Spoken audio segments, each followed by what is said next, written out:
Good morning. Shoot, it seems like I just fell asleep about 2 o'clock in the morning, and here I am awake at 4:30 in the morning on a Thursday.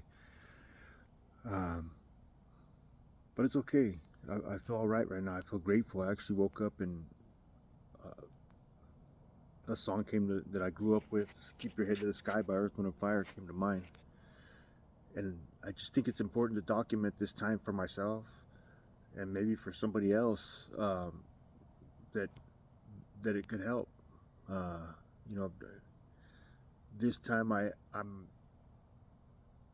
a little bit more open, kind of, with my grief, with what's happened with my sister, even talking about the circumstances of how she died.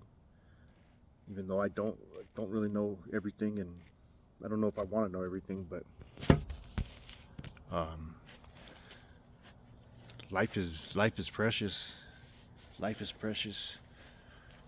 In the past, I just wasn't prepared for these kind of losses. Like the first real loss that I could remember is when my cousin Brad committed suicide, and I think I was about 13 years old. And I think that moment kind of changed me. That moment took my childhood away, or shut my childhood down, and changed my innocence, and made me start developing those skills that would kind of numb myself and not feel. And then I went basically my whole life with trying not to feel until um, my dad, who raised me by choice and who was everything to me, my dad Jose, um, when he suddenly died. I remember I was going to work, and I was getting ready to work, getting ready to tattoo. They called me and said that he was missing, and I really and truly, honestly thought it was immigration. I thought, because I knew that there was some issues coming up, and he had a DUI, and they were looking for him. I thought that they had gotten him. So I jumped in the car, just freaking like heading towards his house. Just going through all the red lights and everything like that, just to see what was going on. But then I get the call before we get there that my brother Jordan had found him, and he had passed away. And at that time, I just wasn't mentally ready for that. Because when you're young and you go through that sense of abandonment that you don't understand, and then this person steps in and just becomes everything that you ever needed, and is there for you, is there for your kids. My dad was super imperfect, made a lot of mistakes, caused a lot of trauma. Uh, you know, I forgive my dad and I forgive my mom, of course, but them together caused a lot of childhood trauma for us. But losing him was just too much for me, and I took a mental spiral, and I like went into this self-sabotaging where I did everything that I possibly could to harm myself, to make people hate me, to make people stay away from me, and just started becoming a person that I just wasn't. That wasn't me. Started drinking a little bit, and I'm not. Everyone that knows me knows that I'm not a drinker. Started acting a fool. Started just trying to kind of go back into somebody that I really wasn't.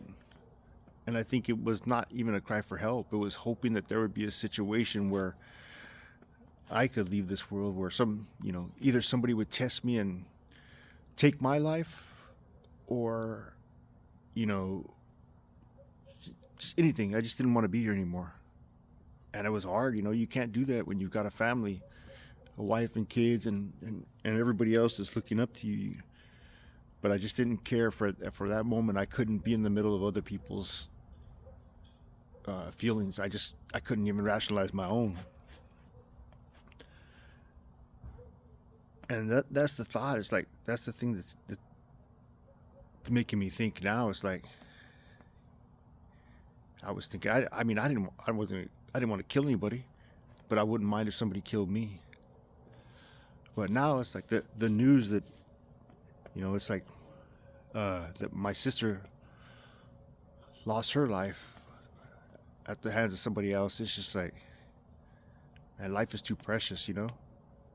Life is too precious, you know? Like my sister went through a lot of trauma growing up, a lot of trauma.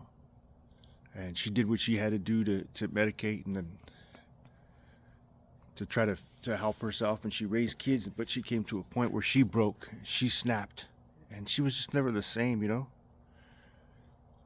She was just never the same. She was lost, and then it became kind of like the process of grieving her happened years ago.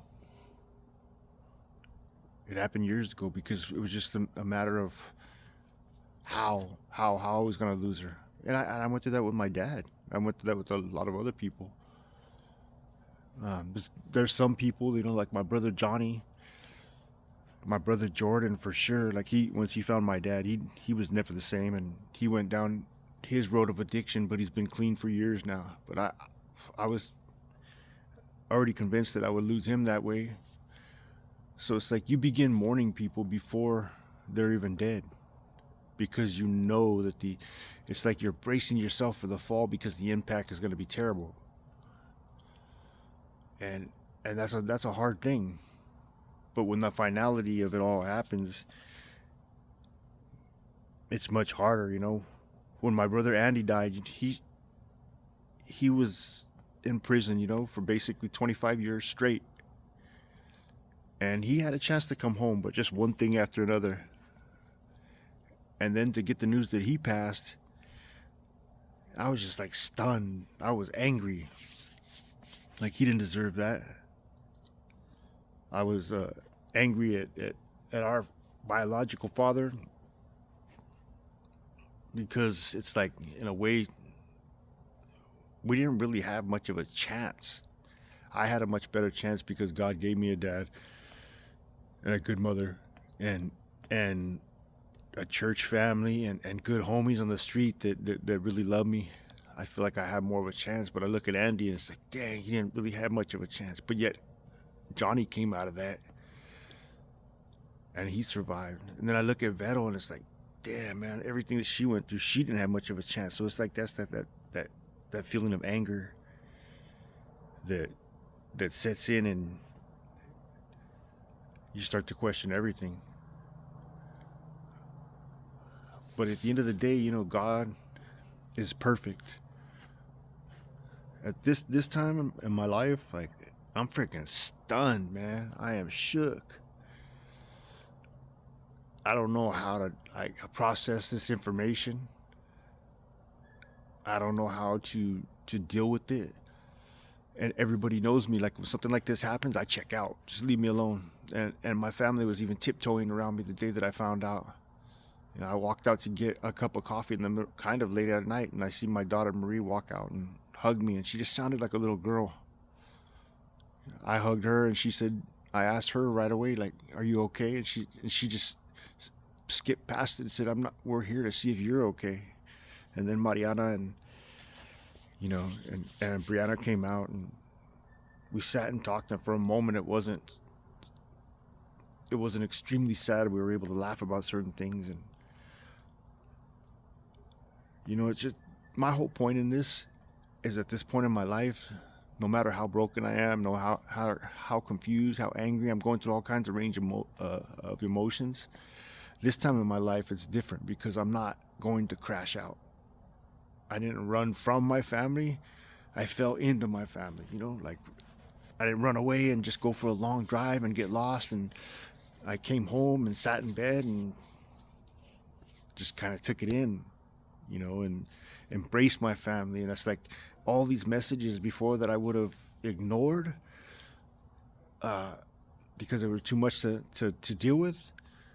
I'm able to respond to people, and even if it's just a heart your message, or even if it's a thank you, something very simple, I went in, I read your message, I took to heart what you said, and that was my way of replying, maybe the only words that I had at the time.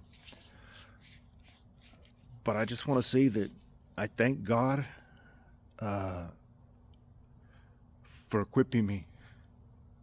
And I read something that said that men truly, their brain is fully evolved in their 50s, and like, man, I'm getting up there, man. And I feel like this point in my life, I'm not waiting to crash out. I'm not feeling any kind of I want to leave this earth. If anything, it's just, man, I want to be here because now that my sister's gone, it's like I got nieces and nephews that need me. I got my kids that need me. I got people in the shop that need me. So, that terrible thing with my dad sent me, those thoughts of suicide and things like that sent me down a path of healing. And I had to like dig deep into my childhood trauma and everything that had happened to me. And I had to have somebody else tell me that, no, that wasn't normal. And it was a terrible thing, but it was a beautiful thing because it restored the relationships in my life. But not only that, gave me back myself. Not somebody I was before my dad died, but somebody I was before that first abandonment when I was a kid, before that witnessing my first domestic violence or being exposed to addiction. It just brought me back. And like Jesus says, unless you have the heart of a child, you cannot enter into the kingdom of heaven. And now I get it. You got to leave all of that baggage, You got to leave all of that baggage. So I just thank God that He's prepared me. And I'm going to be sharing a lot more. I'm going to be doing a podcast soon. And I'm not trying to plug that by any stretch because I didn't even know where that was going to go. But I'm going to document my life so that people can see it. And maybe it'll help someone. Maybe it'll help somebody in the long run. But I think it's just important, Like the life of Jesus was documented. That's the holiest life that ever lived. And those letters in red are more precious to me today than they ever were. Those the indigenous history and poems and poetry and acts of valor and all those things that I read about the history of our people, that means more to me now than it ever has. So take care of yourself, take care of your mental health, take care of your spiritual health, and take care of your physical health. Because when you're physically unhealthy, your mind is working to keep you alive, and it's losing strength that it would be using to keep you, mentally well. So thank you all for everything, the kind messages. We're trying to figure out what we're gonna do for my sister. I know that a GoFundMe was started, and I can't even think about that. I'm just gonna get my little workout in, and I actually have a tattoo appointment at 8:30 this morning, and I'm grateful for that. Yesterday I went into the shop and just zoned out on music and tattooed my good friends, and for a moment I felt normal. So it's never gonna be the same. When you lose someone to suicide, when you lose someone like my sister, somebody took her life, and I'll never be the same, but I'll be okay. So God bless you. Make sure to give God all of the glory, and life is good. God bless you.